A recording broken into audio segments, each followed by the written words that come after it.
Hello, everyone. I'm going to tell you a little about myself. When I was in elementary school, I loved doing art. When I went to middle school, I just requested a lot of art classes, fine arts, computer graphics, anything they had to offer. And during that process, I realized that I loved art, and I also like video games. And then, when through the years going by, I was like, I really like playing video games, but what can I do with video games in the near future as for a career? So I started researching a lot of developer sites like Game Sutra, uh, Gearsoft, Unreal, Volition, EA. And through the sites, I started finding out you need Photoshop, ZBrush. So I went to community college, learned the software, a little some there, a little some here, and I did not was happy with those schools, and so I took a little break. I did a lot more drawing at home, drawing characters, people, environments, and then I was like, I found Full Sail, and then I took some classes. I took CDC. I was like, all right, modeling people, hands, feet. Oh, this is awesome. Okay, and then I took MOD, and I was like, all right, so redesigning some stuff, more creativity. I liked it. It was great. And then I took ACG when you make it level, and I'm like, this is awesome. Unreal Tournament, the Unreal Engine. I just took it all in. I loved every part of it. So I realized that I want to be a level designer, but my true passion is still drawing and concept art. So gathering the knowledge that I took through the years of school and the sites that I seen, what I learned is basically all in this presentation. Hello, everybody. Welcome to my presentation to becoming a concept artist. My name is Jack Mills, and I like to start you off with a little quote. Can't teach a programmer art, but you can teach an artist to program. And it really means that programming would be easier to teach to an artist than would a programmer to teach art. Because there's a lot of fundamentals and art background you gotta have before you can just draw a character. And we see here is the Gearbox website of who they want to hire. And if you take 1 second, yep, and here's a check mark.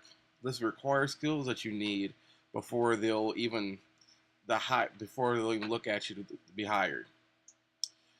And before we can get to becoming a team member, as you see here, there's some stuff that you would have to know.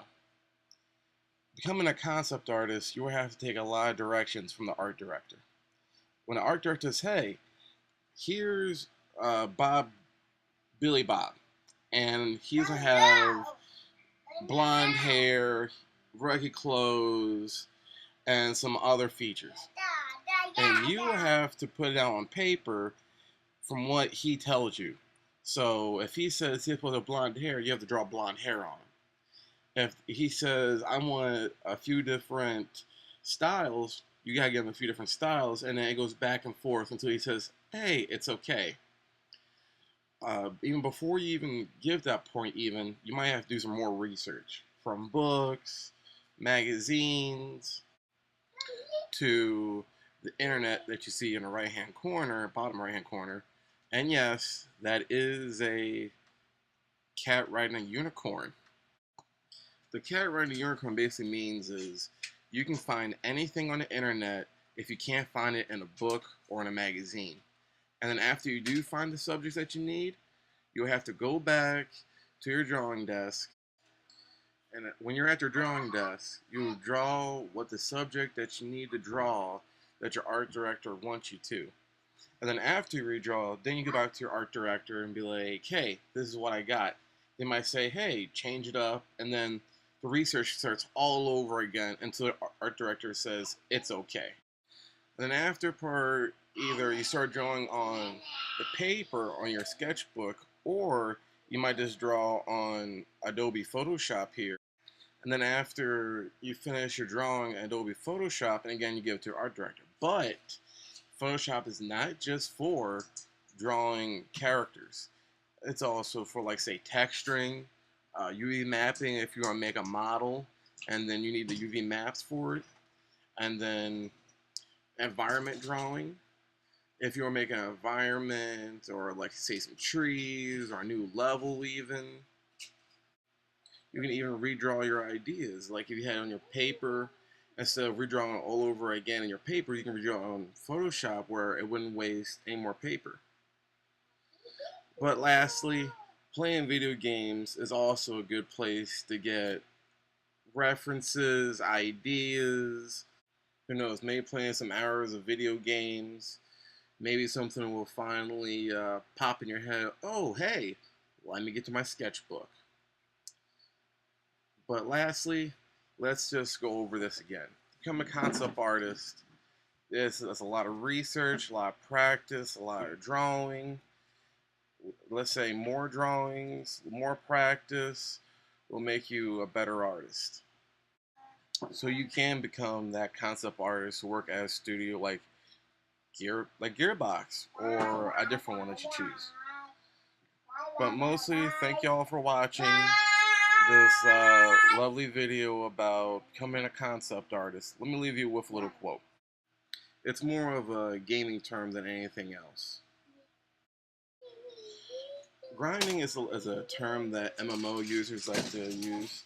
If you play like World of Warcraft or Rift, grinding is basically leveling up your character so you learn new skills, and you can apply that to become a game concept artist easily. The more you draw, the better you get, and so you can get that job. So I say to all my concept artists out there that want to be working in this field, keep grinding, my fellow concept artists.